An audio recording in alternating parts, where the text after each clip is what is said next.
when you go and you say, hey, this person is bad, because we're in the era of cancel culture, that's just going to make people push him more. And they might even say, we disagree with him, but we're going to have him speak specifically because, so you have to be very sensitive. The best thing to usually do is not protest. The best thing is usually just ignore it and let them go with their speech and everything like that, and assume that most people are good people and whatever it is. So I wasn't really thinking about protesters yesterday. If they came, you call security, you tell them where they can stand. I mean, those Israeli soldiers would probably love protesters. It makes it feel all the more meaningful. When you have protesters, it doesn't make the event smooth. Like, I like renting Yavpai College because it's reasonably priced to rent a hall like that. And, it's just easy to come. They have a huge screen. A projector. I have a projector, but a projector like that is probably $20,000 to buy a projector like that and screen. It's commercial grade. It's brighter than any other projector you can buy at Best Buy or on Amazon. It works during the day in light. So, they have the speaker system and everything. It's just so easy to do there. You come, they set up the chairs. You pay for each chair to put out each chair. You pay by the chairs and everything. But yeah, but it's convenient. It's very convenient. What do you pay per chair? $1, $2. So let's say we had 100 chairs. Maybe it's maybe it was $150 for the chair. Whole event cost? This whole event cost. Just from the college. So this whole event, from them, they for that room, for the amount of time I rented, it was about $400. You get like a little discount because nonprofit, about $400. Then I had to pay, the speakers. The speakers just take a token thing. They were surprised people wanted to donate. They said, we never ask for money because their trip is covered if they speak. So that's why they were kind of like, when people said, how do we donate? They're kind of like, the guy in charge is like, I don't know, they kind of got flustered. But well, they did put the QR code. Well, the QR is to follow them on social media. So that's what the QR code is for. So but they want people to pay a token to them just so you're committed. They thought they're arriving late and no one's going to be there because their speeches are not usually that large, and they come 20 minutes late. Maybe people will have left, and there are some people who left. I mean, that's their choice. But 20 minutes, I told them, don't worry. 20 minutes. I put on the thing an hour and a half. 20 minutes to hold out is not a big deal. And traffic happens. So that is a very inexpensive event. Well, you did a good job getting publicity for it too. Yeah. And it brought out a lot of Jewish people that I'm on my email list, but I rarely see them. I mean, they rarely come by anything. Every couple of years they come by something, so that was nice. I'm surprised they did. Or there were a lot of people who were like the menorah lighting crowd. Yeah. Who come from menorah lighting. They come to things which are culturally Jewish and basically things where they don't have to commit or anything like that. So, good. Anyways, okay, great. All right, let's start. We're doing the laws of a mavli. A mavli is an alley, an alleyway. This is very long today. I don't know if I'm going to finish it right now because the laws of an alleyway, carrying an alleyway, are very, very long. If we look, there's actually 36 halakkas, and usually a long day like yesterday is like 22, 24, right? So this is 36. I don't know if I'm going to finish all of it. But you have an alleyway which has two walls. This is called which has three walls, right? So you have like an alley that has three walls like this. That is called a closed alley. If you have an alley which has two walls, right? So now we're talking about an alley with walls. So like the alley behind us kind of has walls, but it doesn't actually have walls going all the way. Two walls, this is called an open alley. Can you carry in these things? Well, the problem is you can't carry outside on Shabbos. And this closed alley has one opening, right? One opening, so you can't really carry in there. So how can you allow it? You have to make a fourth wall, or what you can make is a lechi or a kaira. A kaira means you have a beam on top to remind you that you're not to go out of this alley, and a lechi is you have a beam like this, a vertical beam on the side, just to remind you. It's symbolic to remind you not to carry out. Vidaya, that's enough, and you can consider that lechi or that kara, that vertical or horizontal beam, as if that's the fourth wall, and this becomes a private domain, and you can carry in all of it. Because according to biblical law, 3 walls is enough to carry. The rabbi said, 3 walls, you're going to walk out, right? You're going to walk out. You're not going to realize how you're in a 3-walled area. So they said we want something symbolic on the fourth side, and it can't just be a sign that says no trespassing. It either has to be a beam, a vertical beam going across, a horizontal beam going across or a vertical beam. How do you do a mavi mefulish, an open one? Now, open is much more difficult. It's two walls, and there could be through traffic, right? So what you do is you have to make a doorway on each side. So a doorway is basically, we said yesterday, 3 posts. And if you have a doorway, that allows it on one side. And then once you do a doorway on one side, that's considered a wall. And then on the other side, you could do a horizontal or vertical reminder beam. So would a gate sufficient? A gate, well, sufficient. A gate is a wall. A gate is a wall. So a doorway is keeping it open, but it's considered a wall. So if you put a doorway on both sides, you're fine. A gate is a wall. A gate is okay. And a mavoi akum, a mavoi, which is twisted. In other words, it's not a straight. That is like an open one. Okay, something which is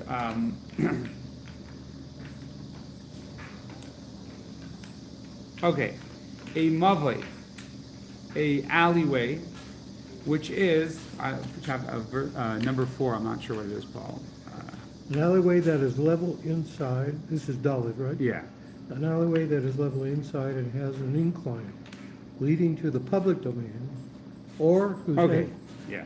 So if it's level inside, and then it has a ramp, or it is level on the street is level, and then there's a ramp into it, you don't need these reminders because that is considered a reminder. The fact it's on a different ground is considered a reminder. Just a quick question. We're assuming the house opens on, how do they get into the alley in the first place? It The could house either be a opens- house opens to it, Yeah. Is So- that Or they go into the beam. or it could be that it could either be a house or it could be just a street alley. You have a street alley. They could But go you to, carried something to get into the alley, so that's Well, also you could, breaking well, it, you, or you left something there before Shabbos, you want to pick it up right? In and the carry it, alley. yeah. Okay. Okay. All right, you have an alley and one side ends at the ocean, at the sea. And one side goes to a dumpster, a landfill. Not a landfill, it's a public dumpster area. You don't need anything. Because if it's a public dumpster, that's considered like a wall. We're not worried that, because it's not removed very often. And that's considered like a wall. And also, we're not worried that you're gonna go into the sea. Okay, if it's open and it ends in the middle, a alleyway that's open, which ends in the middle of like a street, of a public street, if it's not,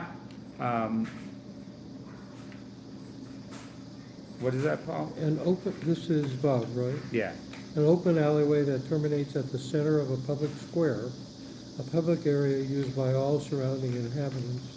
If the alleyway does not face the entrance of the square leading to the public thoroughfare, and one need to turn in a different direction to exit the square, it is considered closed and requires nothing, neither a side post or a crossbeam okay, at the edge of the alleyway, at the side of the square, edge of the alleyway at the side of the square. If, however, it ends at the side of the square and one is able to continue walking straight into the public thoroughfare, it is an open alleyway and is forbidden until. okay. So let me explain. Basically, you have a street, public street, and you have an alley going into the street. That's considered an open alley, even with even though it has three walls, it's considered like almost like public domain. However, if the nature of the alley is, let's say the street turns, or the street you can't go directly into that alleyway. You can't go directly into that alleyway. Let's say it's the opposite direction that people go, right? So let's say, people are walking this way, right? And it's easy to turn, so that's considered open to the street. However, let's say it's shaped differently than the direction that people go. So then that's considered as a closed alley. All right.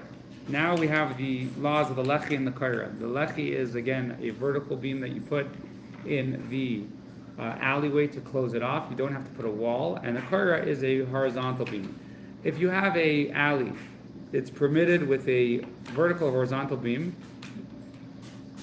Side posts. However, across it is the- not permitted unless you have houses or courtyards open to it, and it is long 4 amas and above, and it is more long than it is wide. However, if the alley is square, then it is like a courtyard, and you cannot carry in it unless you have either 2 lechis. So if it's an alleyway and it's narrow and it opens to house or whatever it is, you need 1 lechi, 1 vertical beam. But if it is wider than that, it becomes its own courtyard. So it's a courtyard surrounded by 3 sides, and you need 2 lechis on each side, or a wide beam from one side. So basically, that's a warning, don't go past here Yes, on Shabbat yes, if you're yes. carrying something. Yes. Okay, a courtyard which is longer than it is wide, that is like a courtyard, that is like an alley. And a alley which doesn't have houses open to it, for example, there's not even 1 house or not 1 entrance, and something which is not long, 6 feet, 4 cubits, it needs 2 reminders. 2 reminders, or one big reminder. Okay. A mavoi which does not, okay, so now you have a alley which is not 3 handbreadths wide. So we're talking about, this is like a crevice, right? You don't need a lechi in a car, you're allowed to carry in it. So, I just came to mind, if you go to like the Dells, or you go to Constellation Trail, on some of the trails has certain pathways where you're like climbing in between rock. Now 3 handbreadths is about 9 to 12 inches, so you can carry in that. Because anything that's less than 3 is like not considered a space. However, No, Tati, it's like this wide. no, that's much smaller, like 9 inches. Okay. Closed or open? Well, it doesn't matter. Well, it doesn't say if it's closed or open here. So in other words, if the area you're carrying in is very, very narrow, so then you can carry in it. Okay, a alley which you put a beam across, even though you can carry in it, if you throw, okay, so now, you can carry, so you have an alley, right? And then you put this beam across on the 3rd wall. And here's the street, here's Gurley Street. So you can carry inside here. So even though you can carry on it, so now, and it's a private domain, if you throw from the public domain into there, you are not liable, and you are exempt from punishment, even though it's forbidden. Or if you throw from there into the public domain, because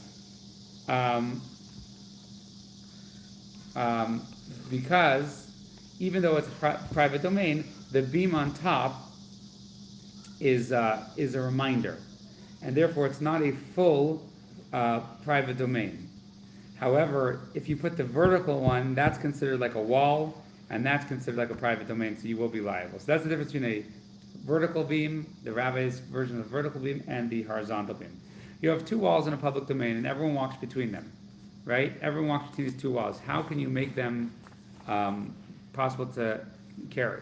You have to make doors on each side, and afterwards you make it a private domain. And you don't have to lock the doors, but they have to be proper doors that you could lock. So this is talking about a public domain that a lot of people are walking through.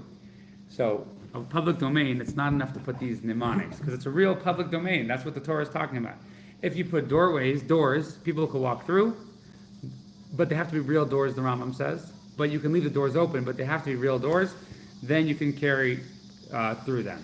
If it is, if it's covered with dirt, then you should clean them and make them lockable. However, if you have a public domain, so we spoke yesterday, we said if you put a doorway is considered like a wall. If you put a horizontal beam, that can be a reminder. But that only works if the area is not a public domain. If it's literally a public domain, you in order to make it private, even if it has to have actual walls or actual doors, it's not enough to have, and you need actual doors. If the doors break, you can no longer carry there. So I just want to mention, let's say in Jerusalem, or whatever, different places, walled cities, if the cities have walls and doors, Right. then no matter how much of a public domain it is, you're allowed to carry in it. Anywhere within the walls? Anywhere within the walls, yeah. Oh. So if it's a public domain and there's a lot of people and stuff like that, and you want to use strings, you cannot do that if it's actual public domain. Okay, String instead of a beam. so a string is not instead of a beam. A string is a doorway. So if you look at the levels, there's a beam, which is the lowest level, and that allows in certain places, and the horizontal beam or the vertical beam. Then higher than that, the Rambam says, if you have 51% walls, and then you can put doorways the rest of the way. Doorways could be made out of string. You need 3 posts for a doorway. That's considered like a wall for 49%, right? But if it's 50, and even however, if it's a real public domain, then you cannot do that. A real public domain needs actual walls and actual doors. Okay, that's the Rambam's opinion. So the Rambam actually would not validate a lot of the Eruvs that exist nowadays. We rely on other opinions when we put up an Eruv. Rambam is not the only opinion here, but just he would invalidate it. It's important to point out. You can carry in this alleyway underneath the beam, or between the posts that you put. That's when are we talking about? When you're next to a public domain. But if you're next to a Carmelis we said is basically a domain which we defined. We said it's higher than 3, wider than 4 handbreadths, right? So this is like a semi-public domain. Then you cannot carry underneath it or between them until you make another one to allow you to carry in the doorway. Because now, I guess the rabbis are doing this because they know that a Carmelis you might be more lenient, and therefore, if it's a public domain, you won't carry into the public domain. But if it's a Carmelis, which we said is not biblically a public domain, but it's areas like the ocean is a Carmelis because people don't carry there regularly. It's not a public domain. People don't walk there, but it's not private either. It belongs to everybody. Anyone could go there. Okay. Everything, you can make these posts out of anything, even something which is alive. Even something which is, you're not permitted to have any benefit. So let's say you have something with idolatry that has to be destroyed. So usually we say that when something has to be destroyed, you cannot use it for anything. But here you can use it, idolatry, or a tree that people serve, you can do that. Because all you need is a minimal amount of post. If it's the height of it, this post, this vertical post, it has to be at least 10 handbreadths, and the width can be nothing. It can be minimal. So idolatry, the reason why you can't use idolatry or things which are forbidden for benefit, you can't use that so as long as there's a minimal requirement. A minimum requirement is like a handbreadth or whatever it is. Is this a handbreadth from here? That is a handbreadth, yeah, but it's a handbreadth of an average person, so there is a specific size in inches, centimeters. Okay, so we'll see the other hand. So now there's no measurement of width it needs to be, so therefore you can use anything for it. Because even idolatry is considered halachically not to have a measurement because you can't have benefit. But here you don't need a measurement. Any minimal amount of something standing could be used. With anything you could make the horizontal reminder beam, but you can't make it out of idolatry because that has to have a width measurement, and anything which is idolatrous doesn't have measurement, doesn't contain, since it's forbidden to have benefit, it doesn't have measurement. And what is it? What is the measurement? The vertical beam, if you're putting a vertical beam, which again, a vertical beam is slightly more convenient in certain ways, it has to be at least a handbreadth wide. And it has to be at least a handbreadth wide, and it can be flat. You don't need thickness to it. And that is so as long that it is strong enough that it can hold up a brick. A brick is a half a brick. What brick are we talking about? Half a brick, which is 3 tvachim by 3 tvachim. It's a brick is, I guess, 12 inches by 12 inches roughly. That's the brick we're talking about. So half of that has to be able to hold that. Okay, and it has to be, whatever's holding it, supports on the side, have to be strong enough that you can hold this thing. So you can use a 2x4 or something like that, but you can't use just something which is flat or whatever it is. You can't make it out of paper. How big does this opening need to be to work with the lechi and the kara? It can't be less than 10 tefachim tall, and no wider, no taller than. It can't be less than 10 tefachim and no taller than 20. So this beam that goes across, and this is very interesting, in Jewish law, a menorah can only be up to how high? 36 feet. 20 cubits, which is 30 feet. A sukkah can only be how high? 20 cubits, which is 30 feet. Why is that? Because our peripheral vision, according to Jewish law, doesn't go higher than 30 feet. If there's something higher than 30 feet, you won't see it. So that's why in New York and everything, they say we have the tallest menorah in the world.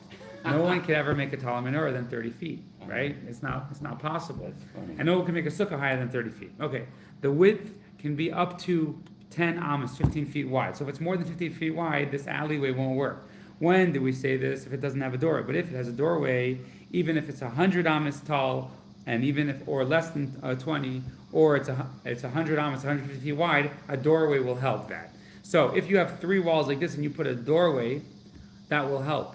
That will help. But if you want to put these reminder things, so doorway just constitutes having 2 posts and 1 on top. But if you're going to go roof to roof with this post, then it won't help. Okay. Similarly, if it is, if the beam is designed until it's pretty that everyone looks at it, even if it's higher than 20, it's kosher. Because it's here as a reminder. And if it's higher than 20, people won't see it. But if there is something to look at, it's a piece of art, then that's okay. Okay, if it's higher than 20 from the ground, a mavli, which is higher, its height from the ground until wherever we're going to put the beam is 20 amas, and it's wide, and the width of the beam is higher than 20, it's kosher. Okay, so here's the interesting thing. The place where we're going to put it is higher than 20 amas, right? So you're going to put this beam across, but it's higher than 20 amas. The width of it is higher than 20, it's kosher. If it's higher than 20 and you came to make it shorter, you put it, it needs to be at least, let me just figure this out. It needs to be width at least a tefach. If it's higher, if its height is less than 10, then what you can do is Excavate a depression. you 4 excavate deeper. So now, now it's the beam will be 10 tefachim high. Okay. The posts go lower. Well, you excavate. Yeah, So, Well, okay. if you're But you have to excavate a space. You can't just excavate holes for the posts. 4 by 4 cubits. You need a space. So now this area has, from the measurement of the post, there's literally 10 handbreadths of space. Even though some of it's underground. Well, I guess you're gonna walk down under the beam, right? Oh, okay. Yes, you can walk down under the beam, but you have a depression there, so now you have 10 handbreadths from the beam till the ground. Okay. Got that? Not entirely, but. There'll be a test at the end of So it. Would you basically, draw a picture of that? yeah, so basically you have this alleyway, right, and the beam is gonna be less than 10 tefachim high. Yeah. So what you can do is dig here, right, dig here in an area, and that makes it that even though the beam is not at 10 handbreadths, relative to the space it is. Yeah. Okay. That is- If you have a,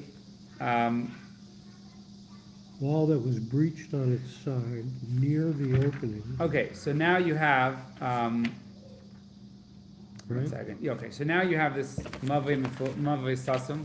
You have this alleyway, right? And we're talking about putting a beam across in order to close it. So now let's say one of the walls is breached. If they're standing there, if it's standing at the top of it, a part of it, which is 4 tefachim left over, it's permitted. And that is so as long as the breach of the wall is no more than 10.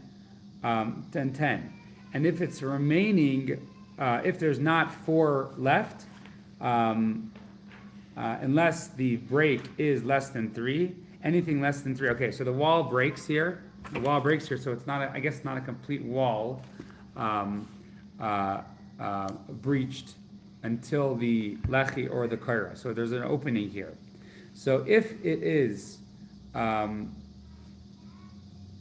if there is at the If the breach is near the opening where the side post or the crossbeam are, yeah, if a 4 handbreadths wide strip remains standing okay. So at if you the have opening, 4 handbreadths left down here, right?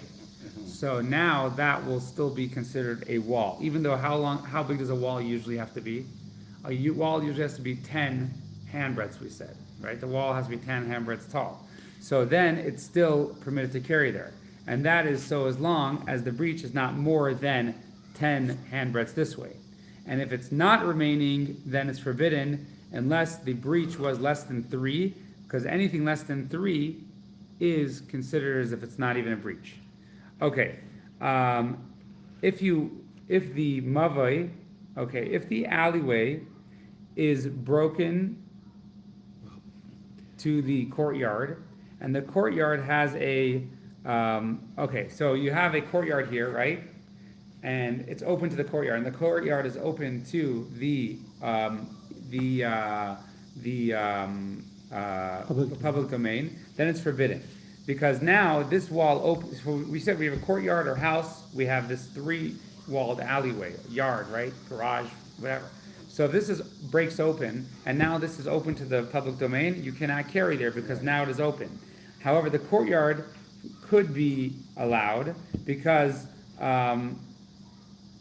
the courtyard that So is it's the forbidden- courtyard is still considered to be a private domain. Let me figure that out. Is a full-fledged private domain. That's the end of that paragraph. Okay, so even though this becomes open now to the public domain, somehow this courtyard, I'm not sure, I'm not 100% clear on it, somehow this courtyard still remains a private domain. Okay, a mavoi that has a alley, which has pathways on each side. So comes out, it's open to the public domain, even though these pathways are not next to each other. The whole thing is considered, they're all considered open. What do? You make a tzuras pesach, you make a doorway on each side of these. So let's say you have an alleyway, and I guess there's another alleyway that goes this way. So you have to make a doorway here, a doorway here. So the alleyway might be closed this way, but it's open this way. You have to make doorways on each one. And similarly, okay, so you make doorways, and then you can use the lechi and the korah. You can use the horizontal or vertical beam on this side to close it off. Let's do like 2 more laws. A alleyway, which one side is long and the second side is short. You put the posts on the shorter side. If you put the lechi at half of the mavoi, so now you have 3 walls here. Now I'm going to put the post in the middle here, right? Not over here at the entrance. Then this side you can carry on, this side you can't carry on, right? So if you put the post here, you can carry on the whole thing. But if you let's put the post here for convenience, so now this side you can carry until the post. Okay, and this side next to the open side you cannot carry in. A alley which is wide 30 feet. So you put okay, what you do is you put a post which is 10 tfachim at every 4 cubits, which is 6 feet, and you do that and you put it in the middle. And comes out, this is going to be like 2 alleys. This is going to be like 2 alleys. Or what you do is you put a post which is 4.5 feet wide.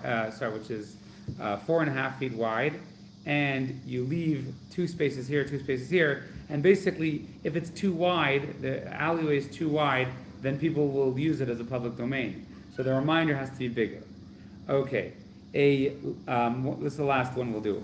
A post, a vertical post, which is coming out of the wall, is kosher. And something that's standing itself, if you put it there from before Shabbos, it's kosher. So if it's next to the wall, this post is next to the wall, or it's standing itself, it's kosher. Something which you can see from the inside that it's a post, but from the outside you don't see it, or you can see from the outside and the inside you can't. You can't see it. This is considered as a lechi. You can use that as a post. So now, let's say you don't realize the wall turns here, right? So from the outside, you don't see that there's a post here. It just looks like it's part of the wall, or vice versa. That will still be considered kosher. A lechi, which you lift up off the ground. So the lechi is lifted off the ground 3 handbreadths, or it is away from the wall 3 handbreadths. You didn't do anything. However, less than 3, it's considered as if it's connected to the ground.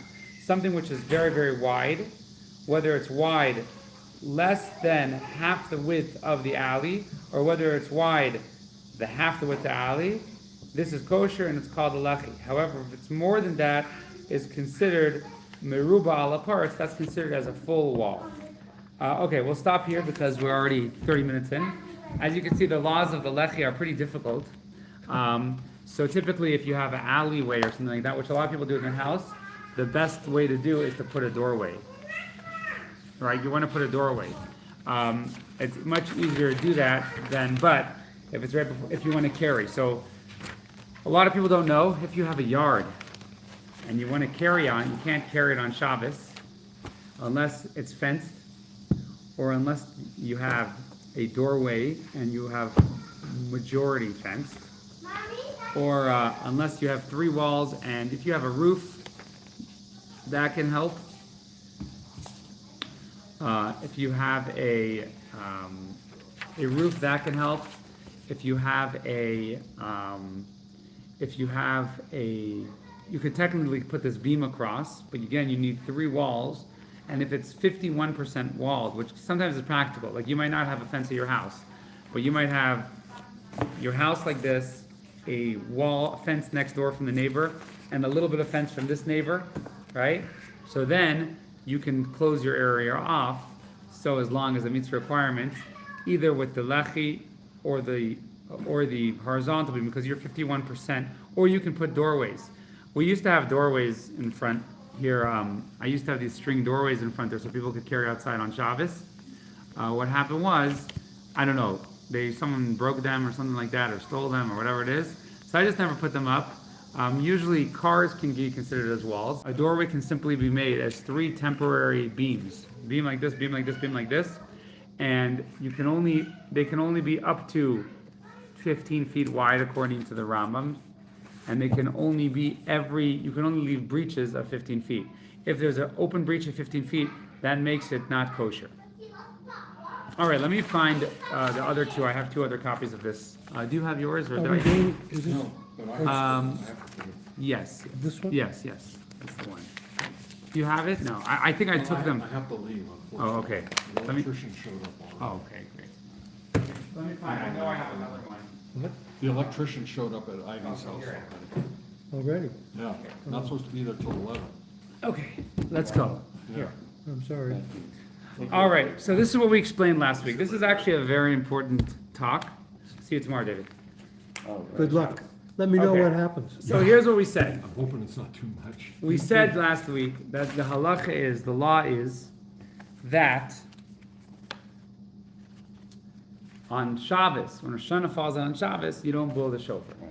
Where do you blow the shofar? Do you remember? In the On temple, Shabbos? In the temple in Jerusalem on Shabbos, you blow the Right, shofar. right. in the temple. Now the Gemara says, and the Mishnah says, what is the reason why we don't blow the shofar? The reason is maybe you'll carry the shofar outside more than 6 feet. You're not allowed to carry on Shabbos. You'll sin. You'll sin with the shofar because you'll say, oh, I need to go to the rabbi to know that the laws of the shofar are quite particular. And that's something that, people don't know. If you go and you hear someone blow the shofar and they're not following the law, it's not considered as if you heard the shofar. But in a synagogue, if you leave the shofar on a table in the synagogue, you can carry it anywhere in the synagogue, You can right? carry it indoors, but we're worried that some people are going to have a shofar at home, and they're going to bring it to someone and say, hey, I don't know the laws of blowing it. Can you blow it for me, or can you help me blow it, right? So that is what we're worried for, and therefore the rabbi said no more blowing the shofar on Shabbos.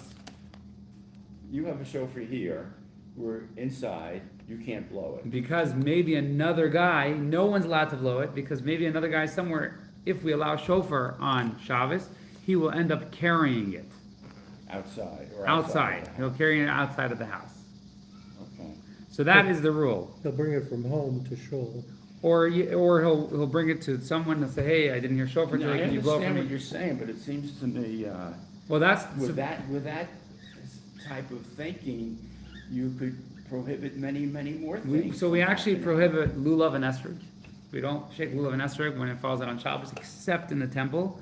And there's many things we prohibit with that logic, actually. Yeah, I'm thinking. Yeah, that. because as we spoke, it seems like the main law of Shabbos, the main focus of the laws of Shabbos, is you're not allowed to carry outside. That's like the main theme of Shabbos. Right, That's the most talked about work. That's the most important, almost the most important part of Shabbos. So the rabbis were very careful to protect Shabbos, and yeah, indeed they don't allow a lot of things on Shabbos because they're worried that maybe you're going to carry outside. So this is one of the examples. That's what the Mishnah says. Okay. So again, the reason why we don't blow shofar this year is because, so now what if someone says, hey, I carry anyways, right? It doesn't matter. They're not allowed to carry, right? So the reason why we don't blow the shofar on Shabbos is because we're not allowed to carry.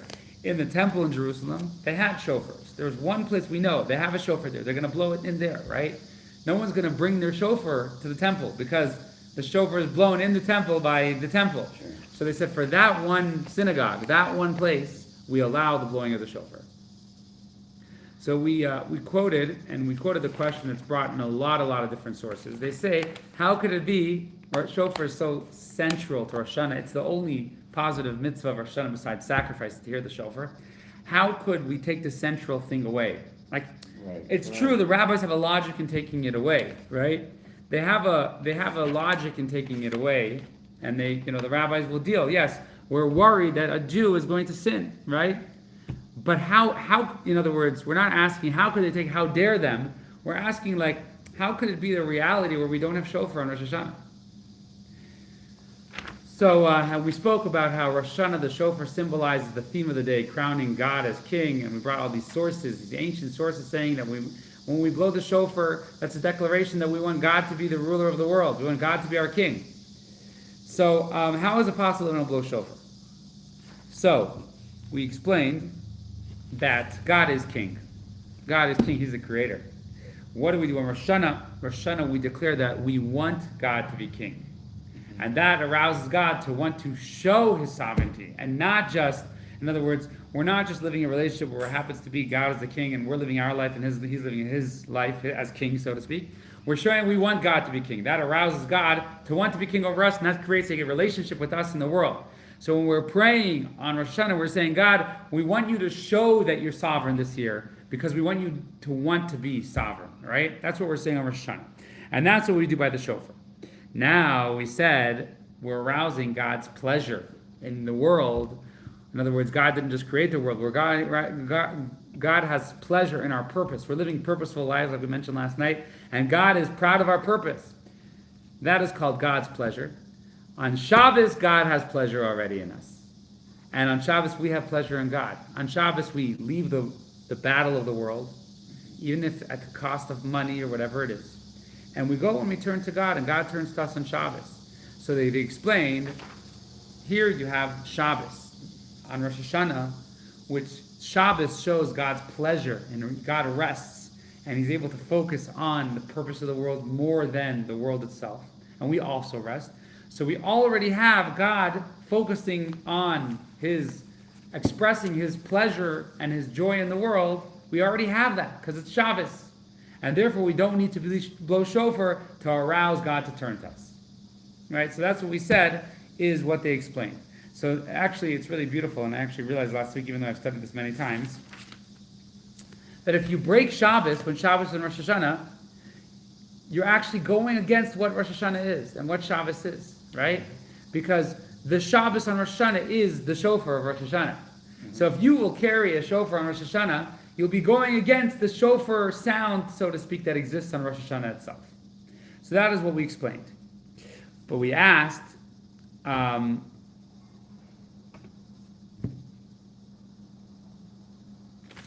so we took that, and we said we still need to understand.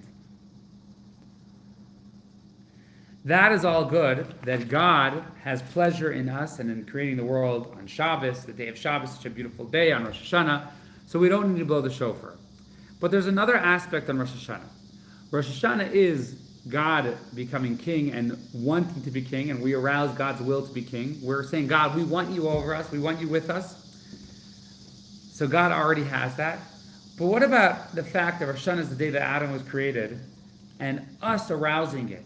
If God is automatically aroused to want to be king of the world, what about the part, such an important part, which is we're like Adam, and we're saying, we want you, we want it to come through us, right?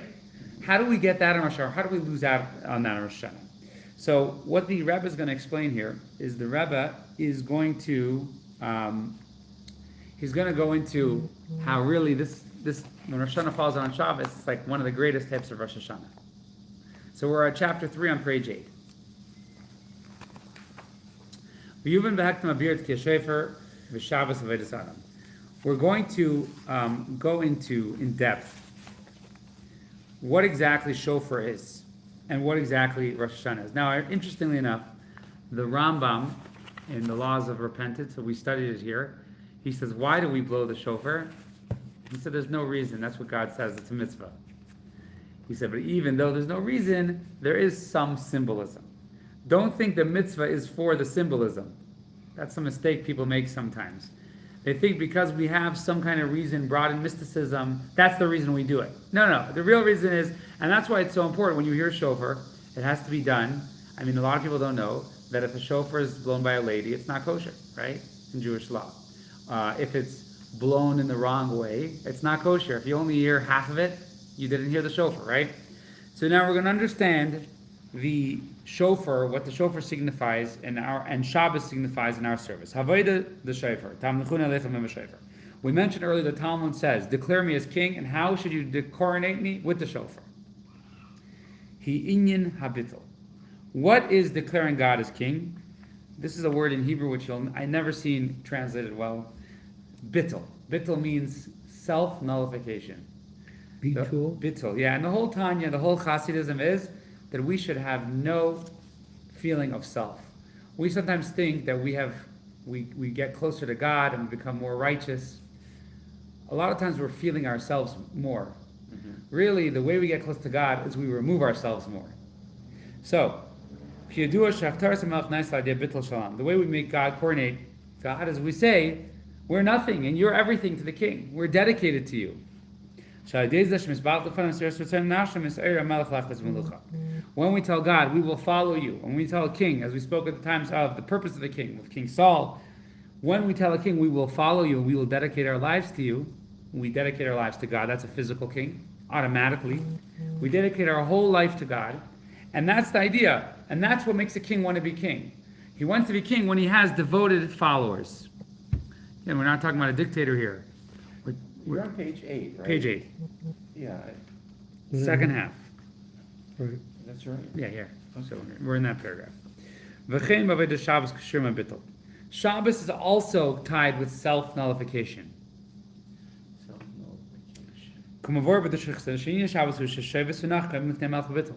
On Shabbos you stop resting, like you're standing before a king, and you are nullified. Your needs don't matter on Shabbos. Your needs don't matter. What you think is important doesn't matter on Shabbos. During the weekdays, God isn't as present. He's not revealed.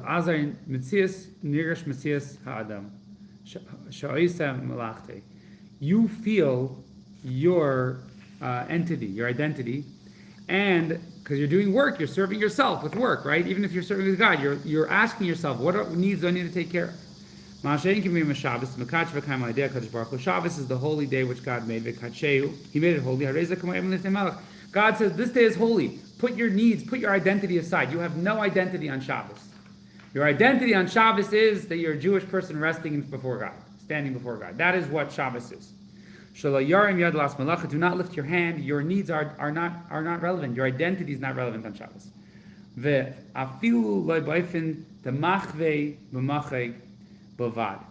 Even the slightest bit, your identity shouldn't be on Shabbos. There's a term, if you're inside the palace in front of the king, if you wink the wrong way, it could be death penalty. Rebellion, you're standing in front of the king, and that's what Shabbos is.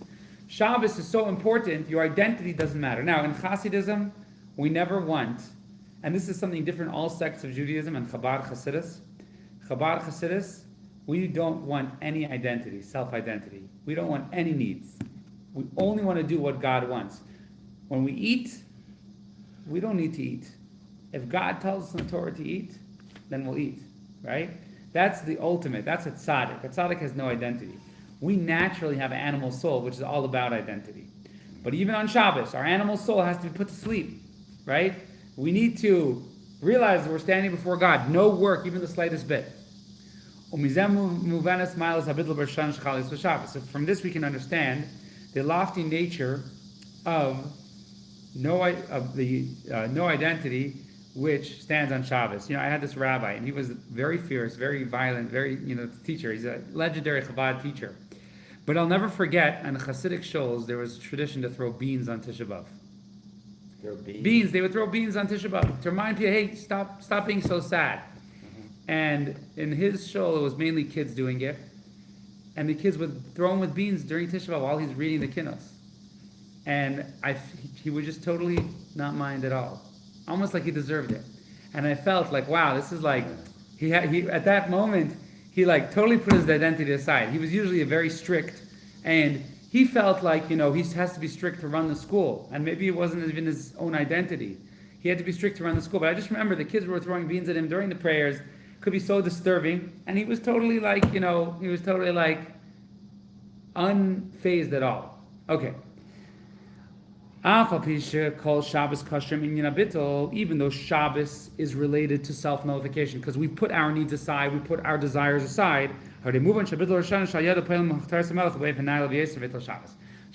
Rosh Hashanah, where we're declaring God as King. On Shabbos, this is even greater self-nullification to God. Right?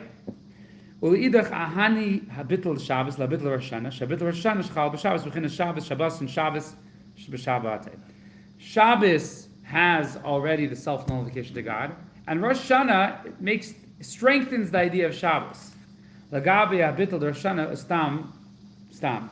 So Shabbos, when we're putting ourselves aside for the King on Shabbos, as we always do, and it's Rosh Hashanah, that means it's like we're helping out the idea of Rosh Hashanah even more, because we're making Shabbos and Rosh Hashanah. Now, on holidays, the difference between holidays and Shabbos is on holidays you're allowed to cook. On Shabbos you're not allowed to cook. You're not allowed to light a fire on holidays, but you're allowed to leave a fire on, right? So your needs, you're allowed to take care of your needs a little bit. On Shabbos you can't take care of your needs at all. I mean, it's very limited what you can do. You can't carry outside. On holidays you can carry outside. So when Shabbos falls on Rosh Hashanah, we are expressing the lack of identity even more. Now I want to mention, there's nothing happier than having no identity. There's nothing happier when God is everything in your life. There's nothing happier than that. When you're letting go of your identity before you finally surrender to God, there's nothing more sad than that and more painful than that. Because you're trying to hold on to your identity, but you don't really have an identity. You're just here to serve God, right? We said yesterday. We don't actually have our own identity, our own choices. We're here to follow God. We're here for a purpose that God put into us, right? But when you surrender that you have no identity, and your identity is totally godly, there's nothing happier than that. It's joyful. Okay. However, when you're trying to hold on to your identity and to your self-respect, and God is surrendering you, there's nothing more painful than that. So if you happen to come across the right studying and everything like that, and boy, how can I surrender to God today? Then it makes it much easier. Okay. We are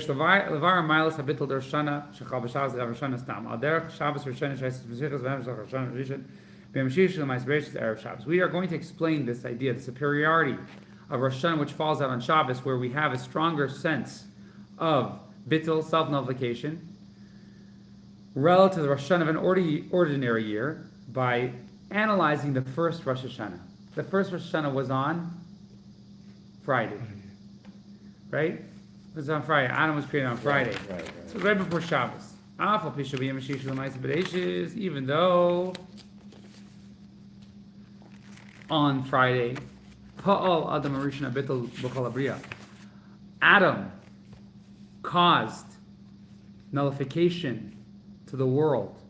As he says, and King David says in the Psalms, Boyu nishtacha v'nichra. Come and let us bow and prostrate ourselves before God, right? So everyone gathered around him, all the animals gathered, and he said, let's bow down to God. That was self-nullification. They're saying, we have a creator. We are here, which is a very deep thing. We are here for him. We aren't here for ourselves. That wasn't complete self-nullification. Number one, he gave a reason. Once you give a reason for something, that's not real self-nullification, right? Because when you give a reason, who does the reason make sense to? You. To you. So, that's not real self-nullification. If you're nullifying yourself because you have a reason, because it makes sense, right? Then, right, you're not really putting yourself aside. You're just following what makes sense to you. Well, it's circular. It's circular, right? Yeah. So even though your reason might be right, and it might be a good reason, you're really, and this is why human beings, we spoke in the first class of the JLI class, human beings basically always end up being selfish unless they have someone outside that can push them out, right? So he did it, but he had a reason. He said, let's go to our creator. He's our creator. We better go serve him. They came and showed us, well, let's say someone would come to Adam and say, hey, that makes sense to you. It doesn't make sense to me, right? Just because it makes sense to you doesn't mean it's right. Right. So besides the fact that he had a reason, so a reason takes away from the self-nullification, the bowing itself is an act of bowing down. Since he's doing action, I'm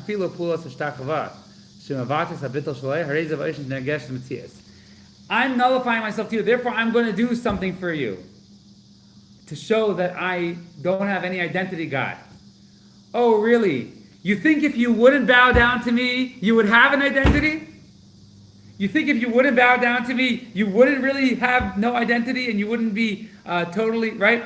So, there's an interesting story that, so this is a very deep point, and I just want to say in Hasidism, this is actually one of the novel ideas of self-nullification. Bittul is like the most important thing in Hasidic Judaism. To be no mitzias, to not have an identity.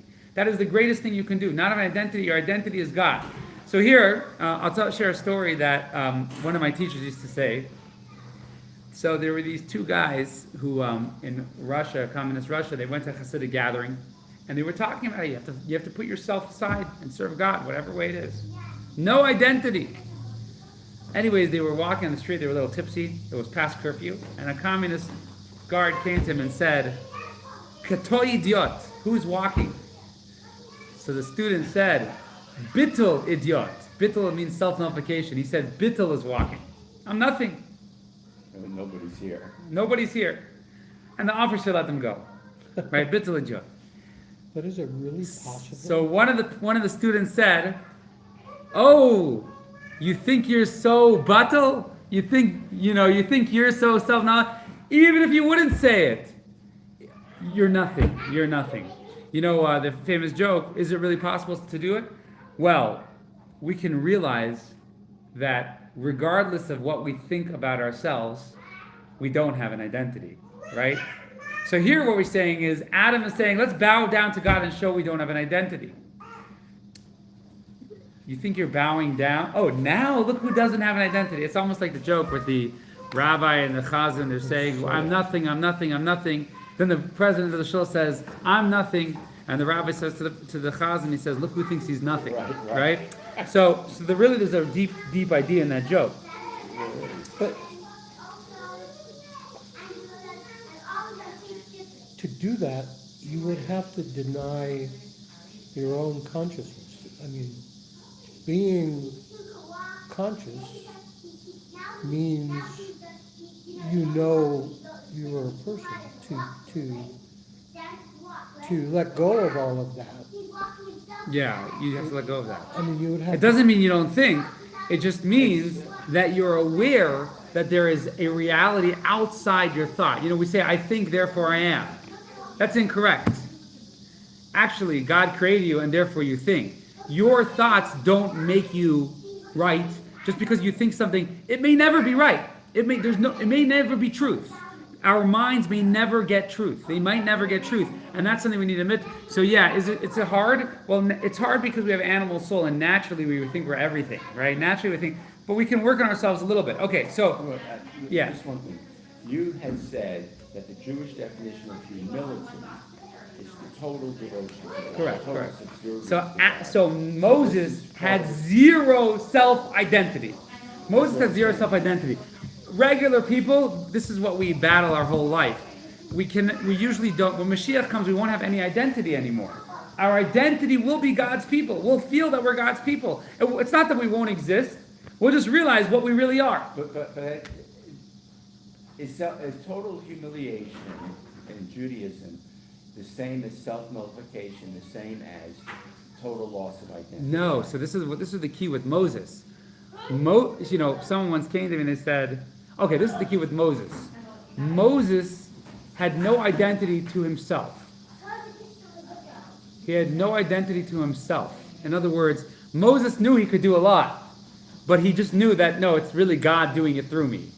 I have the privilege of doing it for God. God did it for me. God is doing this through me. So Moses actually at a very high level. The Midrash says, "Shechina medaberes mitoch grona." When Moses opened his mouth, who was really speaking? God was speaking. So Moses naturally had the sense of identity. He didn't have to work on himself to make himself know identity. We have to work on ourselves. We have to break ourselves sometimes. It's difficult. But here, this is actually a very key paragraph. So let me just review what we said. Adam says, everybody, let's prostrate. Let's realize that God is the king. He's our creator. First of all, Adam, you're giving a reason. This is your reason.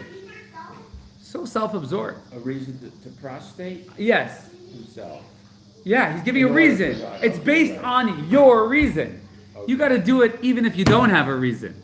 Because the reality of God is outside of your reason. Your reason is puny. It isn't always right. Second of all, he says, let's bow down to God to become. So that's a good thing to bow down. But it has to do with Adam wanting to do it, right? Oh, now look who is so, Adam, before you bow down, we thought you were going to be another deity. We thought you were going to be another deity, and we're glad you bowed down. No, Adam, there's only one God, whether you bow down or not. So, the Rebbe often commented that the realization that we have no identity, even though we might be self-absorbed and selfish, the realization that we have is realizing that our selfishness actually comes from God, right? Our selfishness actually comes from God, right? Because we actually didn't create our selfishness. And when we realize that, it helps us work on ourselves, and it helps us serve God and know what we need to do to serve God, because we have to realize that our identity does not come from ourselves. Our identity isn't really ours. It's really God. Our consciousness isn't really ours. It really belongs to God. And realizing that your consciousness has no validity because it's your consciousness, but only because it's God's creation, helps us serve God with our consciousness. Well, right now It's like look at it another way. Let's say you have $1 billion and you give 90% to charity. Wow, you're the biggest philanthropist ever, right? You gave so much to charity. So if someone comes and says, hey, 1 second, that's not your money. Big deal. You gave God's money back to God, right? Yeah. So Give really, the whole thing. give the whole thing. Well, 1 second, Jewish law, does God want me to give the whole thing? Yes, but he wants me to keep something for myself, for God, not for him. He wants me to buy food for Shabbos, and he wants me to buy tefillin and buy. You need to survive to continue to be for God. Well, so now Hasidim are not into surviving. They're into, I need to eat and I need to support myself, because God gives a mitzvah that you have to watch your life and take care of your life. Indeed, yes. So you can have somebody. But you don't do it because you need it. You do it because you're commanded to do it. Correct. Well, correct, because you don't need to survive for yourself. Right. You're only because you're commanded to do it. What commanded? Tell me about that. God You are tells you. commanded to do what? To live. God tells you to live. He tells you to eat. He tells you to make sure you're healthy. Choose life. Choose life, right? God tells you to do that. So really, it's a lot. Okay, so let's go through and because we're going to dig with this idea. It's a very deep idea of self-identity, and the Rebbe, this is actually kind of connected to Mashiach, because when Mashiach comes, we're not going to become new people. We're going to realize how we were perfectly built to serve God, how God is perfectly in us. But So- there has to be a change in our consciousness. Well, to bring us to that. so now God will reveal that He exists in the world and that everything in the world is from Him. So what we'll do is we'll look back at our lives and we'll say, oh wow, thank you God for making the Holocaust. Because we will see why and how God created that. We will see in ourselves, thank you for creating me that way, because now that was the best way for me to serve you. Now when you realize that to the fullest extent, Our problem as humans is we have an animal soul, and we're very emotional, and our intellect serves our emotions. So therefore, even if we realize it, our brain keeps going back to thinking that we're in survival, right? So in our lifetime in exile, we might be able to change it 1%, 10%, 100%. Some people have different levels of being able to make themselves subservient to God. Okay, let's look at what we're doing Yeah. right here, because I have trouble with this. You're here to serve God. Yes. You feel that one way to serve God is to talk to Paul and me and help us understand what the Rebbe said. Let's say. So that's your purpose. But if you have a purpose, that flies in the face of self-nullification, doesn't it? Well, so let's read more, but it's like let's read more. Okay. Let's read more because we're exploring a new idea, and we should absorb that. We absorb the idea. It's a very deep idea, and then we can go back. You know, somebody told me once. They said, you know, you have to get a gun. Self-defense is so important. It's in the Torah. So I said, self-defense isn't a survival need. We don't defend ourselves because we have to defend ourselves. We defend ourselves because we have a mitzvah to defend ourselves. So therefore, you don't have to be nervous, and that's why you defend yourself. You do it because it's a mitzvah. The Torah wouldn't say we wouldn't defend ourselves. On the contrary, sometimes the Torah says he's a martyr. The biggest mitzvah is Kiddush Hashem. Now, someone might say, well, if you're just doing it because it's a mitzvah and you're not doing it because you're nervous about survival, you won't do it as well. Judaism says, no, the opposite. If you do it with a straight head and you're doing it because of mitzvah, then the need is beyond your nerves. The need is beyond your fears, right? Beyond your emotions. Beyond your emotions. So when we realize that we're nothing, what do we want to do? We don't think our actions are meaningless. We realize, boy, if we're nothing and God gave us the opportunity to do mitzvahs, we better do mitzvahs. Because that's what we're here for. We better serve God. That's what we're here for. So, okay. What is the advantage of a Shabbos over Rosh Hashanah?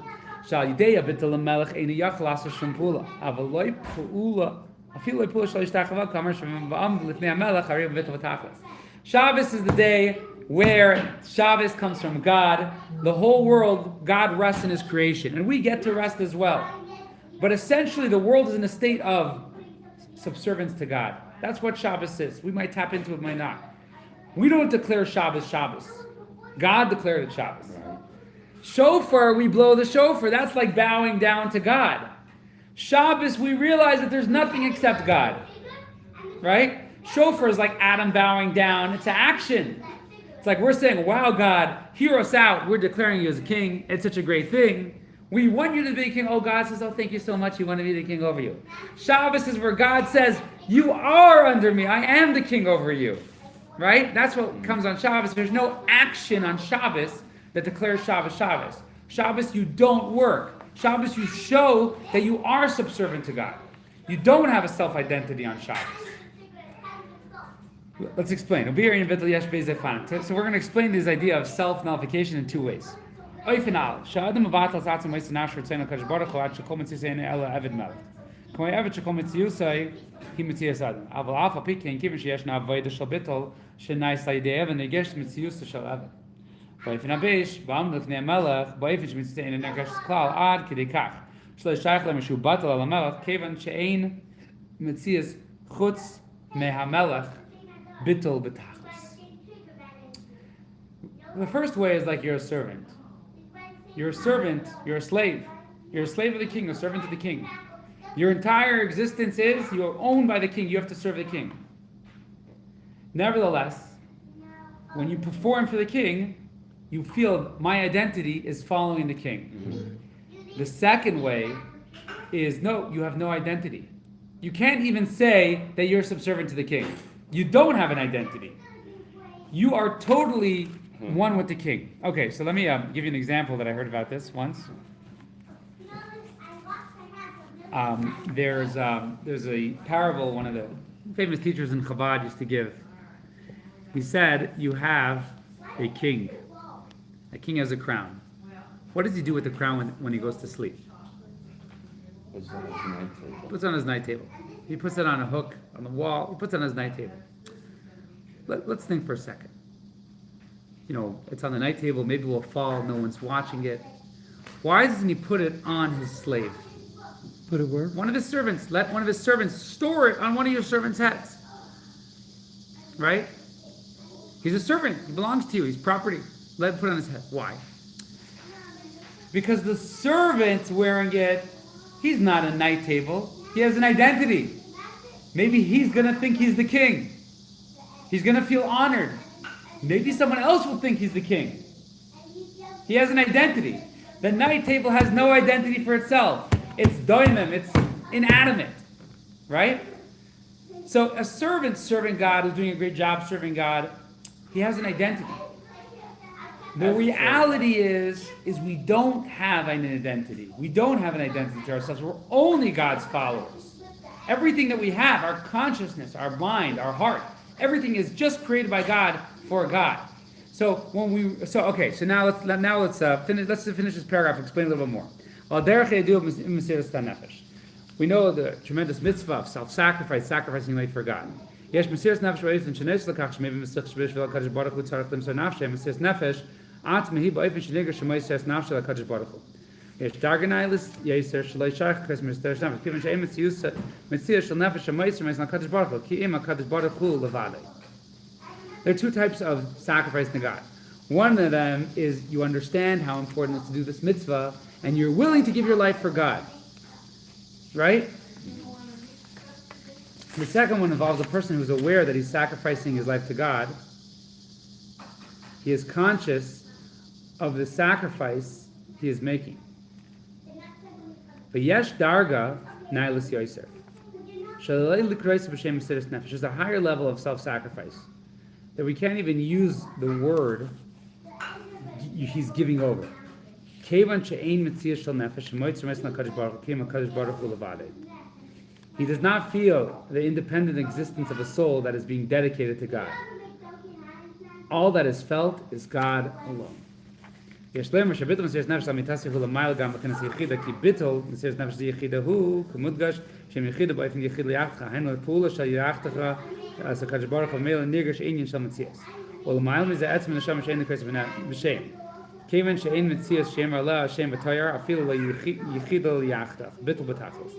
Okay, so let me explain that now. Okay. The highest mitzvah is to give your life for God. Right? So there are people over history that did it lovingly. They gave it their soul over lovingly to God.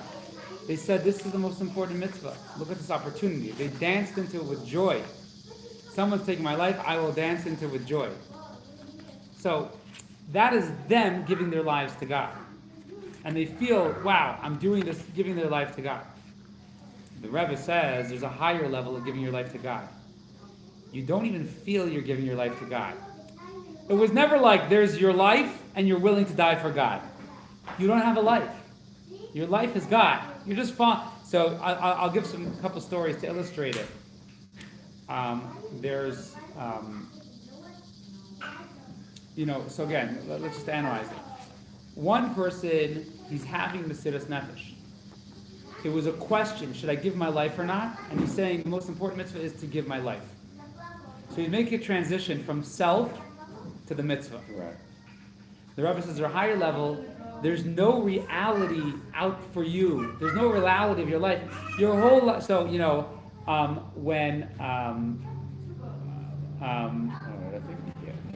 I'll give some examples. There was There's no such concept as my life. There's no such concept in my life. So when you're giving your life, it's automatic. There's no fanfare. There's no excitement. There's no sadness, right?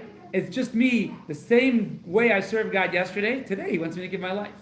Yesterday He wanted me to eat kosher. Today He wants me to give my life. So this is the highest level of serving God, and this is the real level. We don't realize it, but we don't realize we're just pawns. In other words, God created us, and we don't realize that everything is from God. We think we're an identity, we're a person, and now I'm going to give some of myself to God, right? So let me just think of some examples here. There was a Rebbitzin in LA named Rebbitzin Leah Reichik. Her husband was one of the first Chabad rabbis to California. He was a Holocaust survivor. and LA was a bunch of Holocaust survivors, and they were all depressed. A lot of them were assimilating. So this Chabad rabbi came, and with joy he brought back tons of Jews. I even remember as a kid being in LA. He had died already 10 years before, and people would still talk about Rabbi Reichik. Like, there was no older Jew in town in LA who, like, if they heard his name, they would sit there. They would like, wow, Rabbi Reichik. Anyways, his wife lived in LA. She was the Rebbitzin.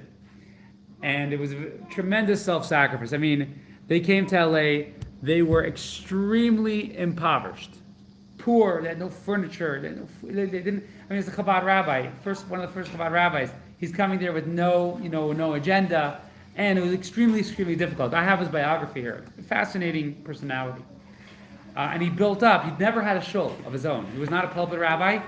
He just built up a community of references, of people that he knows, and he would go personally to people, come to their house, say, you need this to make Jewish, that to make Jewish. He went to different bakeries, and he said, we're owned by Jews, and said, here, let's make these kosher, and pushed them to make it kosher. He really changed the face. He opened a school. So they went to his wife, and they said, how does it feel to be the first shlucha, the first emissary of the Rebbe, female emissary of the Rebbe to California? She said, emissary? I don't know. I just moved. I raised my family, helped my husband. I'm not emissary? You calling me a shlucha? No, I just was here, and okay. Let me give you another example. One of the people who I've seen with zero identity in my life, more than anybody, is Rabbi Yoel Khan. Rabbi Yoel Khan was the choser of the Rebbe. He was the one who would memorize the Rebbe's talks. Someone with zero identity.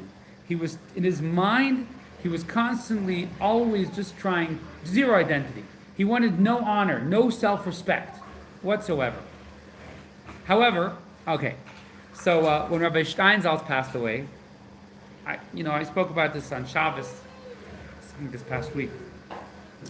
He, this great rabbi, one of the greatest rabbis, Rabbi Adin Even Yisrael. People are wondering, what's he going to write on his tombstone? What does it say on his tombstone? Rabbi Adin Even Yisrael, Chassid of the Rebbe. Right? He wrote thousands of books in English, Hebrew, all languages. He dedicates everything. Everything is not him. It's really, he's a follower of the Rebbe. That's total self-nullification. He feels he has zero identity.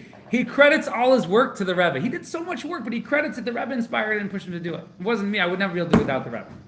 That's what he wrote on his tombstone.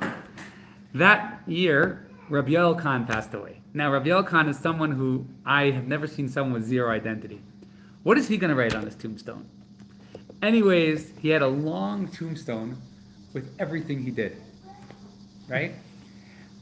So I was thinking about who has less self-identity. So at first I thought Rabbi Adin Even Yisrael. Then I realized, no. Really it's Rabbi Yoel Khan. Because Rabbi Adin Even Yisrael for sure said, don't write anything on my tombstone, write just that. Otherwise they're written all his accomplishments. Rabbi Yoel Khan, I can guarantee, he didn't think about his tombstone one day in his life. After I die, who cares what's on my tombstone? So who cares about self-identity more? Now, I want to say that there are different levels that we're all at. Who cares about the identity more? Rabbi Adin Even Yisrael, and again, I don't know in their personal minds, but Rabbi Adin Even Yisrael said, cut my accomplishments, not my accomplishments. He felt his lack of self-identity. Rabbi Yoel Khan, he didn't even feel his lack of self-identity. He didn't feel anything. My tombstone. Who cares about my tombstone? I don't need to make a statement on my tombstone. I need to work and serve God. So this is a very deep lesson of Rosh Hashanah, which falls out for Shabbos. This is a very deep lesson on. So that's what the student said. He said, Bittel's walking, and his friend said, Bittel's not walking. You're not a someone who doesn't have self-identity. You're a nobody. Well, if you're a nobody, what does that mean? Well, so what we said yesterday in the class is we said Judaism is not about being a nobody and therefore you don't make a difference. It means you're a nobody, you only make a difference to God, right? You only are there for God. Your identity is God's person, God's man in the field. So anyways, that is for today. So it's a very deep concept. You have to think about it. So, I'll tell you another interesting story. The Rebbe Marash, I think the Samach Tzedek, he was looking for a certain book So he went to a very wealthy follower, and he said, "Please find me this book." Anyways, he found it, and it was $10,000. So he 5,000, 7,000, 5,000. That's it. He didn't buy the book. It's a ripoff. Anyways, he went back to the Tzemach Tzedek, and he sees the books on the shelf. So the Tzemach Tzedek tells him, he said, "Where'd you get the book from?" He said, "You think I need you to get the book? I was giving you the opportunity to get the book. Right? I was giving you the opportunity to get the book." Right? The third Lubavitch Rebbe said, "The book, I'll find a way to get it. You had the opportunity to do it." One more interesting story anyways, that's for today. But that's a very deep story. A lot of times we think that our identity is making the difference. Yeah, but this is the problem, like when we talked about Saul. Saul had very little Shabbos.